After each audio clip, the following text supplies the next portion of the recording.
Nilagyan ko na ng screen yung frame ng pinto.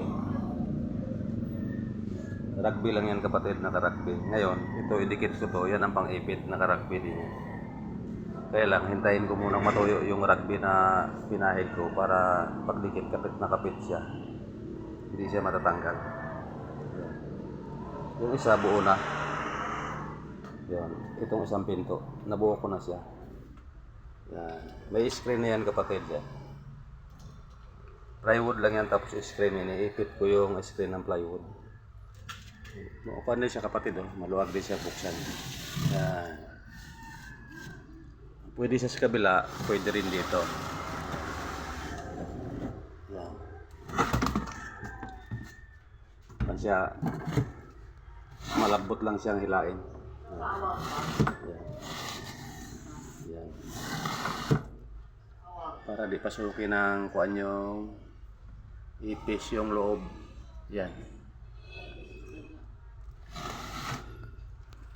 Yan, pag hinila siya, galing dito, hihilain siya papunta roon. Pwede siya papunta doon. Yan.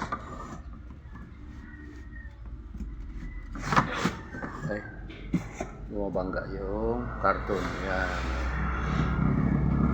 Okay na kapatid yan. Yan. Malambot siya, malambot.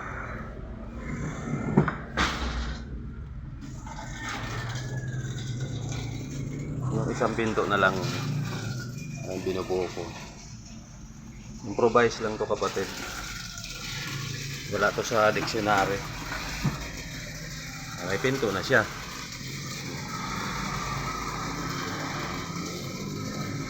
Kaya hindi na siya papasukin ng ipis o daga. Kasi kuhan yan, mga juice yan, yung mga plus juice na nakapak. Para sa mga bata kasi school kasi to, school ng daycare. Isang pinto na lang, mabubuo na siya. Tapos yung ibabaw pwedeng patungan kung ano-ano ipatong niya dyan kasi matibay rin yan kapatid, nakapako sa wall yan.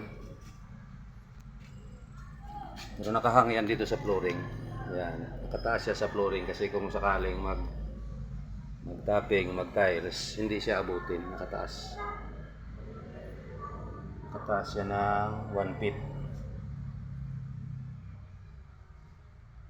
Yan, nabuo ko na rin yung cover niya.